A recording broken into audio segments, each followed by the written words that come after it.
তুমি ধন্য, তোমার জীবন ধন্য, তুমি সার্থক।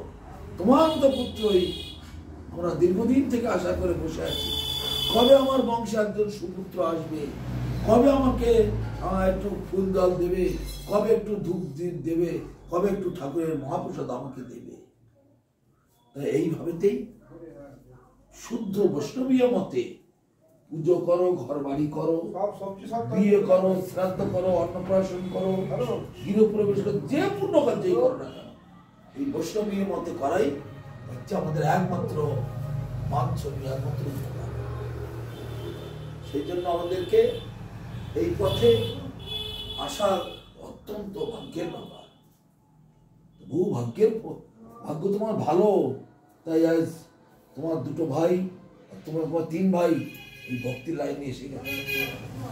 তারপরে তোমার আশেপাশে এরাও অনেক ভক্ত। তো তোমার অতীতের বংশধরগণ এবং ভবিষ্যতে যারা আসবে তারাও এই এরকম কৃপা লাভ করবে ভগবান। শাস্ত্রে তো রয়েছে প্রহ্লাদের পুত্র বিরোচন, বিরোচনের পুত্র বলি মহারাজ, কত বড় একেবারে বিশ্ববিখ্যাত মহারাজ। তিনি আসলেন, এসে আজ এত বড় লীলা করে গেলেন। বামন অবতারটা সবাই বলি মহারাজের জন্য হয়েছে, কিন্তু বলি মহারাজের পূর্বপুরুষ কে ছিল? প্রহ্লাদ। প্রহ্লাদ আবার কে ছিল? হিরণ্যকশিপুর বেটা। হিরণ্যকশিপু ছিল অসুর, তার পুত্র প্রহ্লাদ পরম ভক্ত, পরম বৈষ্ণব। ভগবান নরসিংহদেব যার জন্য প্রকট হয়েছিলেন, আর সেই প্রহ্লাদের বংশে এলো বিরোচন, আর সেই বিরোচনের পুত্র হচ্ছে বলি মহারাজ। এই বলি মহারাজের জন্য সাক্ষাৎ বামনদেব অবতীর্ণ। তাহলে কত বড় ভাগ্যের ব্যাপার। তুমি যদি হরিনাম করো, তোমার বংশে যত এসেছে, অতীতে যারা এসেছিল আর যারা আসবে ভবিষ্যতে, সবাই উদ্ধার প্রাপ্ত। এই শাস্ত্রে বলছে কুলং পবিত্রং জননী কৃতার্থা বসুন্ধরা আশা বসতিষ্ঠ ধন্যা নৃত্যন্তি স্বর্গে পিতরস্ত যেষাং তেষাং পিতরস্ত তেষাং যেষাং গৃহে বৈষ্ণব নাম অধেয়। যার গৃহে একজন বৈষ্ণব জন্মগ্রহণ করে, সেই মা গর্ভে সন্তান ধারণ করা তার সার্থক। তাই যদি না করে তো পশু পক্ষীর মতো সন্তান জন্ম হলো। জগতে এত মানুষ সব পশু পক্ষীর মতো জন্মাচ্ছে, পশু পক্ষীর মতো মরে যাচ্ছে। কিন্তু যে মায়ের গর্ভে বৈষ্ণব সন্তান জন্মেছে, তার গর্ভ ধন্য, তাকে বলা হয় রত্ন গর্ভা। গর্ভে বৈষ্ণব সন্তান ধারণ করেছে, তাই তার নাম হয়ে গেল রত্ন গর্ভা। রত্নের জন্ম দিয়েছে, হীরের টুকরো এসেছে। মহাপ্রভুর মাকে সবাই স্তব স্তুতি করত, কৃষ্ণের মা যশোমতীকে স্তব স্তুতি করত। তার মানে কৃষ্ণের মতো এরকম একজন সুপুত্রের জন্ম দিয়েছে। হরিনাম করলে সেই সুখ্যাতি তোমারও হবে, তোমার মাতা পিতা, তোমার বংশের সবাই সেই সুফল লাভ করবে। তাদের আত্মার উদ্দেশ্যে, তাদের মঙ্গলের জন্য যারা অপ্রকট হয়ে গেছেন, তারা যখন তুমি ওই মহালয়ার সময় টময় যেমন কি বলে ওই যে তর্পণ করে, সে সময় যেমন তুমি পেয়ে থাকো, সে সময় যেমন পিতৃপুরুষদের কাজ করে থাকো, এরকম সেরকম ভাবে তো প্রতিদিন মহাপ্রসাদ ঠাকুরকে ভোগ দিয়ে সেই প্রসাদ তোমার যারা মারা গিয়েছে, বাবা তো মারা গেছে, বাবা মারা গেছে, শ্রাদ্ধ করে গেছে, মা আছে, বাবা, তার মা বাবা, তার মা বাবা, তার মা বাবা, তার মা বাবা, আবার তোমার মায়ের মা বাবা, তার একটা হলো পিতৃকুল, একটা হলো মাতৃকুল, 2 কুল উদ্ধার হয়ে যায়। চিন্তা করতে পারছো?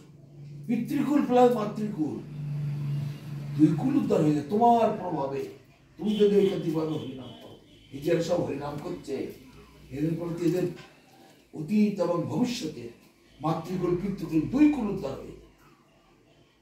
আর পূর্বপুরুষেরা সেই অপেক্ষায় বসে থাকে, কবে আমার গৃহে একটা সুপুত্র জন্মাবে, কবে আমার নামে একটু ফুল দেবে, ধূপ দ্বীপ দেবে, কবে আমাকে একটুখানি মহাপ্রসাদ দেবে ঠাকুরকে ভোগ দিয়ে, কবে আমাকে একটু হরিনাম শোনাবে। তুমি যদি হরিনাম করো, তোমার বাবা সেই নিত্যধাম থেকে তোমাকে আশীর্বাদ করবে। আর তোমার এই গুণাবলী দেখে দেবদেবীরা পুষ্প বর্ষণ করবে, দেবদেবীরা খুশি হবে। সেই জন্য এই জীবনটা অত্যন্ত মূল্যবান। পশু পক্ষীর মতো তুমি খরচা করছো না। আর জগতের অন্যান্য মানুষ পশু পাখির মতো জীবনটাকে নষ্ট করে ফেলছে। এই সুযোগ আর কি পাবে কখনো? কোনো গ্যারান্টি আছে? সেই জন্য যেজন কৃষ্ণ ভজে সেই বড় ভাগ্যবান, সেই বড় সুচতুর, সেই বড় পুণ্যবান। আর কেউ পুণ্যবান নয়। মহাপ্রভু একজন প্রশ্ন করছে, এই জগতে কে ভাগ্যবান? মহাপ্রভু বলছেন, এই ভয়ঙ্কর কলিযুগে সবাই কর্মব্যস্ত, সবাই পাপ কর্মেতে লিপ্ত, সবাই বিভিন্ন রকমের জড় কার্যেতে ব্যস্ত, কেউ হরিভজন করতে চায় না। যে হরিভজন করে, হরিনাম করে, সদ্গুরু চরণাশ্রয় করে, গুরু সেবা, বৈষ্ণব সেবা, ভগবত সেবা, সেই একমাত্র ভাগ্যবান এবং হরিনাম করে। গুরু, বৈষ্ণব, ভগবান, তিনের শরণ, তিনের শরণে হয় সর্ববিঘ্ন বিনাশ। অতএব যে পথে তুমি এসেছো, কত বড় ভাগ্যের ব্যাপার। দেশের সর্বশ্রেষ্ঠ ব্যক্তি, নেতা, মন্ত্রী, রাষ্ট্রপতি, তারাও এত বড় ভাগ্যবান নয় যে ভাগ্যবান তুমি। নিতাই গৌর প্রেমানন্দে হরি হরি বল। বিচার করে দেখলে এটাই পাওয়া যায়। সারা পৃথিবীর রাজা যে এখন হেড হচ্ছে আমেরিকার জো বাইডেন, রাশিয়ার প্রেসিডেন্ট এখন পুতিন, ভ্লাদিমির পুতিন, তারপরে ইংল্যান্ডের প্রেসিডেন্ট ঋষি সোনক, চায়নার প্রেসিডেন্ট জিনপিং, ভারতবর্ষের এখন মোদি আছে, নরেন্দ্র মোদি, তারপর ওদিকে নরেন্দ্র মোদী মন্ত্রী, ভারতবর্ষের কনস্টিটিউশন অন্যরকম, তারপরে দ্রৌপদী মুর্মু, দ্রৌপদী, এরা এত ভাগ্যবান নয় যে ভাগ্যবান তুমি। কেন? এরা হরিনাম করে না, এরা মালা জপ করে না, ঠাকুরকে ভোগ দিয়ে প্রসাদ পায় না। তাহলে তুমি কত বড় কাজ করছো। দেবদেবীরা পুষ্প বর্ষণ করবে, আনন্দে তাদের ধুমধুমি, তারপরে বাজনা বাজে আনন্দে নৃত্য কীর্তন করবে, আর পিতৃপুরুষগুলো সব ধন্য হবে। ধীরে ধীরে অনুশীলন করতে করতে নিজেই উপলব্ধ করতে পারবে। তুমি নিজের দিক থেকে তোমার সাংসারিক দুঃখ, শারীরিক দুঃখ কষ্ট, তারপরে পারিপার্শ্বিক দুঃখ কষ্ট, তারপরে সব দিক থেকে তুমি নিজেকে অনেক অনেক ধন্য মনে করবে। এখন বহু ভক্ত বলে, যেদিন থেকে দীক্ষা নিয়েছি আমি যত হরিনাম করি তত আমার শোক, দুঃখ, কষ্ট সব চলে যাচ্ছে। মানে এত আনন্দ আমি পাই, কল্পনা করতে পারি না। আমাদের কলকাতায় বাগুইহাটিতে একজন মহিলা আছেন, ভদ্র মহিলা, তার যে ছেলে মারা গেছে, মেয়ে মারা গেছে, সেই দুঃখের কষ্টে সে আত্মহত্যা করতে যাচ্ছিল। পাড়ার লোকেরা ওকে ধরে বাঁচিয়ে রেখেছে। 3-4 বার আত্মহত্যা করতে গেছে। ডাক্তার বলল ওকে বাঁচাতে গেলে ওকে আগে কাঁদাতে হবে, কিন্তু সে কাঁদছে না। শোকে দুঃখে এমন কষ্ট পাচ্ছে, সে শুধু চলন্ত গাড়ির তলায় গিয়ে মাথা দিতে চাচ্ছে, ব্রিজের মধ্যে লাফিয়ে দিয়ে পড়তে চাচ্ছে। তার শুধু একটা ইচ্ছা, আমি আর এই দেহ রাখবো না। ডাক্তার বলছে যদি ওকে বাঁচাতে চাও ওকে কাঁদিয়ে ফেলো, কি করে কাঁদতে পারে। আর সাধুরা কি বলছে, যেখানে নামযজ্ঞ হচ্ছে সেইখানে নিয়ে বসাও। কারণ মহাপ্রভু বলেছেন হরিনামের সর্বসিদ্ধি। তখন ওই পাড়ার লোকেরা ধরে ওই কেষ্টপুরের ওইখানে বাগুইহাটি আছে, ওইদিকে ভিআইপির কাছে, ওই বাগুইহাটিতে চালপট্টিতে গণেশ পূজা উপলক্ষে বিরাট মহাসভায় নামযজ্ঞ 7 দিন ধরে, চালপট্টি সব তখন বন্ধ থাকবে। আর 7 দিন ধরে শুধু কেবল নামযজ্ঞ হবে। পাড়ার মেয়েরা সবাই মিলে ওকে ধরেছে, জোর করে নিয়ে গেছে। ও তো পাগল মতো হয়েছে, কিন্তু খাচ্ছে না। কিচ্ছু খাচ্ছে না। মাঝে মাঝে একটু জল খায়, তারপর যে কোনো জল, যেখানে জল তুলে খায়, মানে বুকটা শুকিয়ে যাচ্ছে আর শুধু বলে বুকটা জ্বলে গেল জ্বলে গেল জ্বলে গেল, মানে শোকে দুঃখে এমন তার অবস্থা। তো মাঝে মাঝে একটু জল খায়, বুকটা একটু ঠান্ডা করার জন্য। আর ভাত তরকারি কিচ্ছু খায় না, কাঠ মতো হয়ে গেছে 15 দিনের মধ্যে। এত সুন্দর চেহারা তার ছিল। সবাই মিলে ধরে তাকে নামযজ্ঞের করে বসিয়েছে। নামযজ্ঞের ওখানে যখন বসালো, সবাই হাততালি দিচ্ছে, হরিনাম করছে, আর নামযজ্ঞে মাইকটাই লাগিয়ে চেঁচিয়ে হচ্ছে। ওকেও বলছে, এই তুমিও হরিনাম করো, হরিনাম করো, করে চুপ করে শোনো। তো এই দুজনে হাত ধরে হাতে হাতে তালি দিচ্ছে, হাত ধরে তালি দাও, তালি দাও, তালি দাও, তালি দাও, হরিনাম করো, হরিনাম করো। মহাপ্রভু বলেছেন হরিনামের সর্বসিদ্ধি, হরিনাম করলে সব দুঃখ কষ্ট চলে যায়। কিন্তু অনেকে বিশ্বাস করে না, কিন্তু সেখানে সেই মহিলা, এই তার আশেপাশের প্রতিবেশীরা জোর করে তাকে হাতে তালি দেওয়া হয়।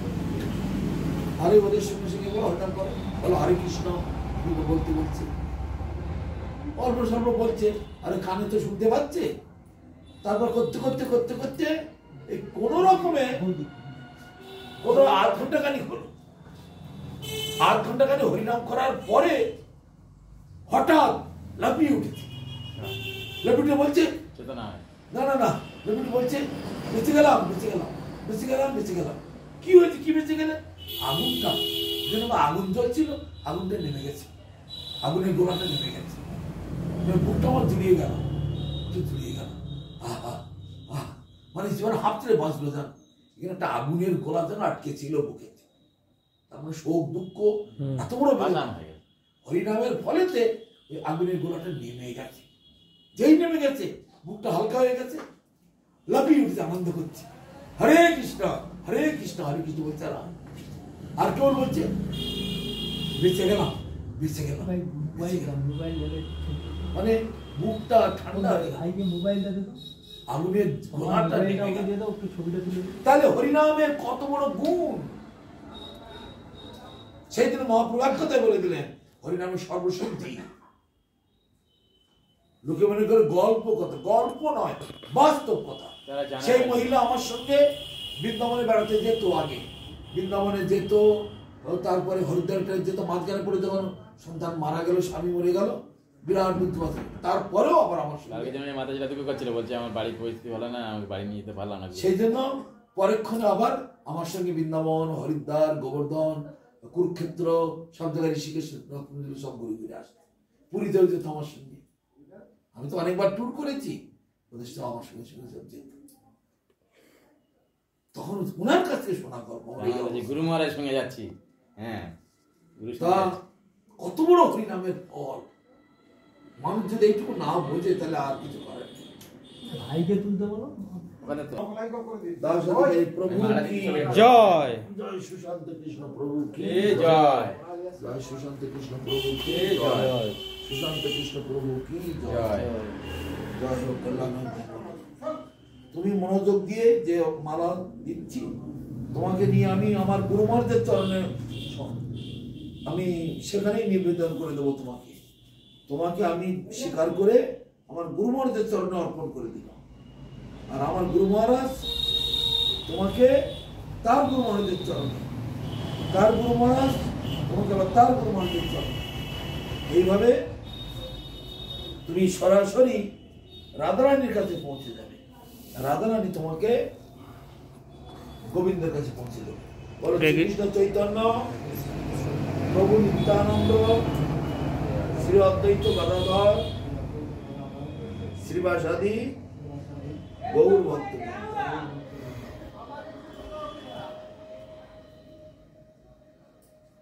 বলো হরে কৃষ্ণ হরে কৃষ্ণ কৃষ্ণ কৃষ্ণ হরে হরে, হরে রাম রাম রাম হরে হরে। জয় সুশান্ত কৃষ্ণ প্রভু কি জয়। জয়। ভালো করে বসো। এবার জপের মালাটা দিই। এই মালাটা তুমি নিয়মিত জপ করবে, হাতে হাতে ফল পাবে। কত সুন্দর, মানে সুন্দর গোবিন্দ দেব গোস্বামী গুরু মহারাজ কি জয়। শ্রী শ্রী গুরু গৌরাঙ্গ গান্ধর্ব গোবিন্দ সুন্দর জিউ কি জয় জয়। শ্রীকৃষ্ণ চৈতন্য প্রভু নিত্যানন্দ শ্রী অদ্বৈত গদাধর শ্রীবাসাদি শ্রী গৌর ভক্তবৃন্দ কি জয় জয়। জয় ভগবান শ্রীল ভক্তি সিদ্ধান্ত सरस्वती गोस्वामी प्रभुपाद की जय जय। परम गुरु महाराज भक्ति रक्षक श्रीधर गोस्वामी महाराज की जय जय। जय नामाचार्य हरिदास ठाकुर की जय जय। प्रहलाद महाराज की जय जय। अम्बरीश महाराज की जय जय। अनंत कोटि वैष्णव मंडली की जय जय। जय भुवन मंगल हरिनाम संकीर्तन की जय जय। आनंदे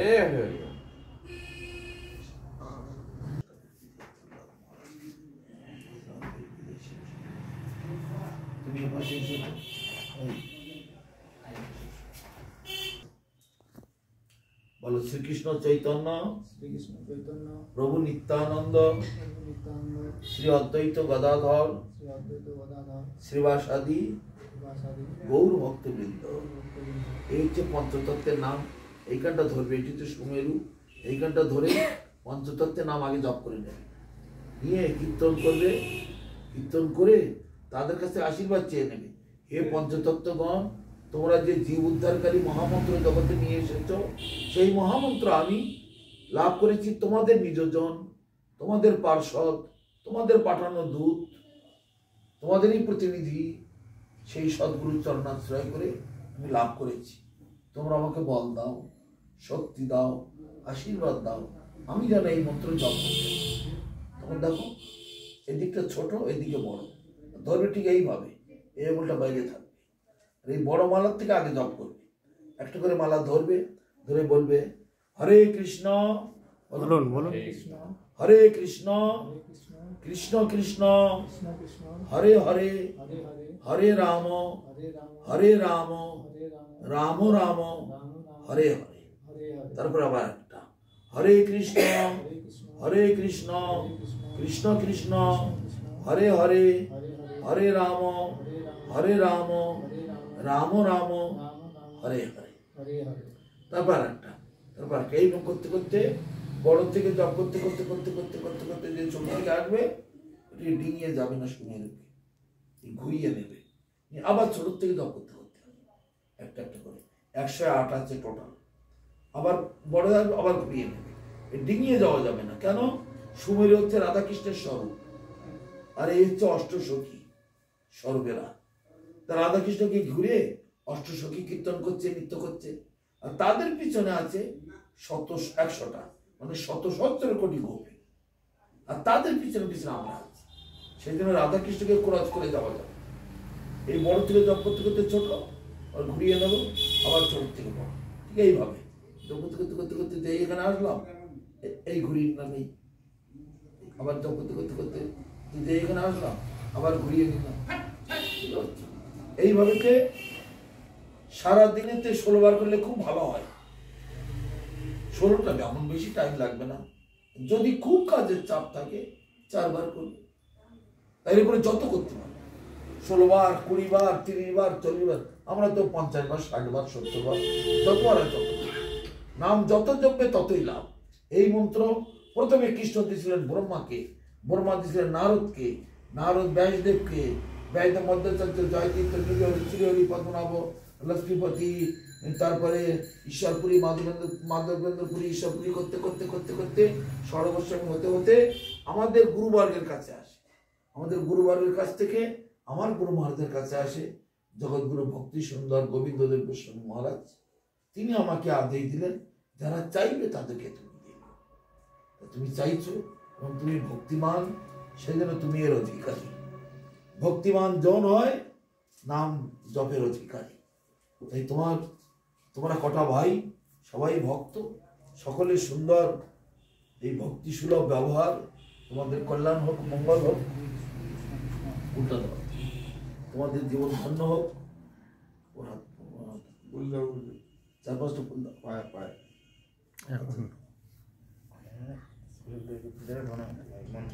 আপনারা হাতটা নিয়ে অজ্ঞান তিমিরান্ধস্য জ্ঞানাঞ্জন শলাকয়া চক্ষুর্মিলিতং যেন তস্मै শ্রী গুরবে নমঃ।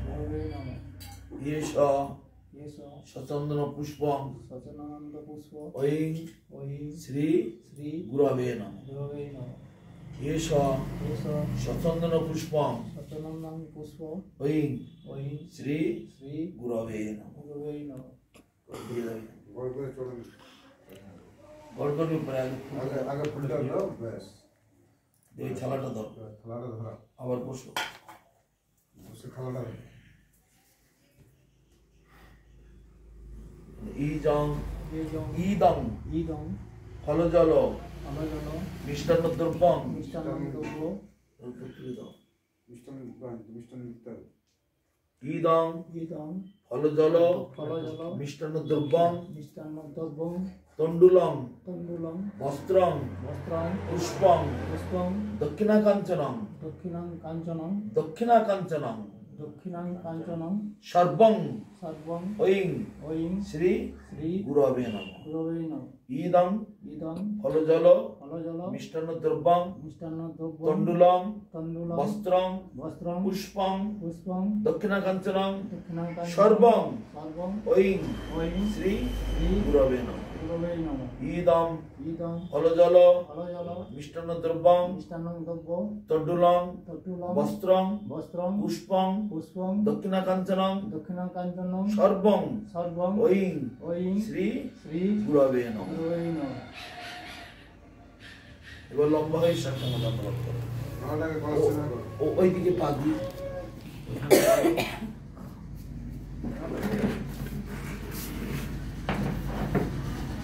আজ থেকে তোমার নাম হলো সুশান্ত কৃষ্ণ দাস।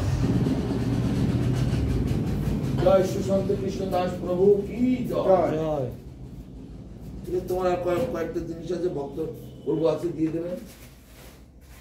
আলোচনা দাও তো। নিয়ম কানুন গুরু পরম্পরা আছে। যদি গুরুদেবের নাম জিজ্ঞাসা করে দেখো কৃষ্ণ থেকে কৃষ্ণ ব্রহ্মা নারদ ব্যাস ধীরে ধীরে গুরু পরম্পরা নেমে এসেছে। আস্তে আস্তে আস্তে আস্তে মহাপ্রভুর কাছে, মহাপ্রভুর থেকে ভক্তি সিদ্ধান্ত সরস্বতী গোস্বামী প্রভুপাদ, সেখান থেকে ভক্তি রক্ষক সিদ্ধার্থদেব গোস্বামী মহারাজ, সেখান থেকে ভক্তি সুন্দর গোবিন্দদেব গোস্বামী মহারাজ, সেখান থেকে হয়তো আমার নাম লাস্টে শ্রীল ভক্তি আমার পরমহংসদেব গোস্বামী মহারাজ। তার যদি কেউ গুরুদেবের নাম জিজ্ঞাসা করে নিচের নামটা বলবে। যদি চিনতে না পারে তার গুরুর নাম কি, তখন আমার গুরুর নাম বলবে ছিল ভক্তি সুন্দর গোবিন্দদেব গোস্বামী মহারাজ। যদি তাও চিনতে না পারে তার গুরুকে ভক্তি রক্ষক শ্রীধরদেব গোস্বামী মহারাজ। যদি তাও চিনতে না পারে তখন তার গুরুকে ভক্তি সিদ্ধান্ত সরস্বতী গোস্বামী।